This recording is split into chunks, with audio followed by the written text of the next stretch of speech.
Hey, here are 5 stupid things I've noticed since last time. Rand Paul is running for president too.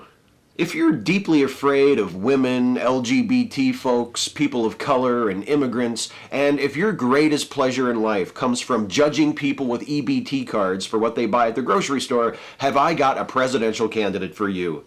That's right, Rand Paul. He's like Ted Cruz, only smugger, meaner, and he's actually read all those Ayn Rand books instead of just saying he did because he thought it would impress people at CPAC. If you want to support him, I'd suggest jumping aboard the Rand wagon early so you at least have a few months to relax before he quits and endorses Jeb Bush. Republicans vote to destroy national forests. Last month, Republicans in the U.S. Senate voted in favor of a budget amendment that would allow states to seize national forests, wilderness areas, and wildlife refuges and sell them to private owners. I mean, sure, the whole reason those lands are publicly owned and federally protected in the first place is to prevent them from being plundered by private interests. But what the hell? If wealthy industrialists want more money, I suppose the rest of us can just get used to living without trees and animals and places. Kansas Legislature passes Draconian welfare restrictions. It's a good week for holier-than-thou bags of shit who look down on poor people. Not only is Rand Paul running for president, but the Kansas State Legislature just passed a bill to limit welfare recipients to withdrawing a maximum of $25 a day from ATMs using their EBT cards. And Kansas isn't alone. The states of Missouri and Oregon are considering bills to ban welfare recipients from spending their benefits on certain types of food. I'm not sure how giving less money to poor people is supposed to help them, but then again, the supporters of bills like these aren't interested in helping poor people. They're interested in spitting on them, denigrating, and scapegoating them for political purposes. It's disgusting. Stories like this make me ashamed to live in this fucking country. NRA holds annual pro-gun AntiSanity convention. Well, this will make me feel better, I'm sure. Week before last, the National Rifle Association held its annual convention in Nashville. Former, current, and probable future Republican presidential candidates spoke, each taking a few minutes out of their speeches to take shots at Hillary Clinton, the woman to whom one of them will lose the general election next year.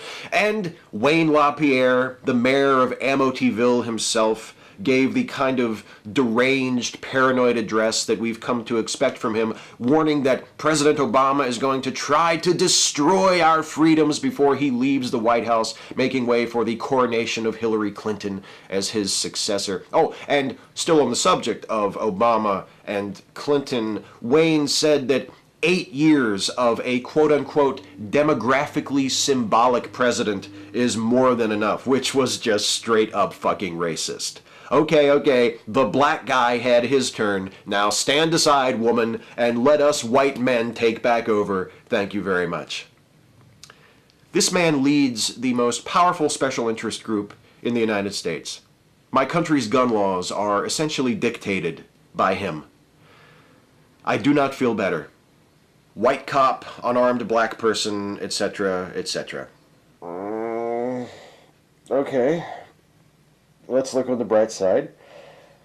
Michael Slager, the white police officer who fatally shot unarmed black man Walter Scott in North Charleston, South Carolina during a traffic stop for a broken brake light on April 4th, has been arrested and charged with first-degree murder. I could be cynical and dwell on how far the bar has been lowered when a cop who shoots to death an unarmed civilian being arrested and brought to trial is viewed as a sign of progress rather than the obvious and expected development. But looking on the bright side. So thank you, I guess, North Charleston Police Department, for acting with responsibility and basic human decency in response to this shooting. And may you serve as an inspiration to every other police department in the country. The hardest part is only picking 5. Catch you next time.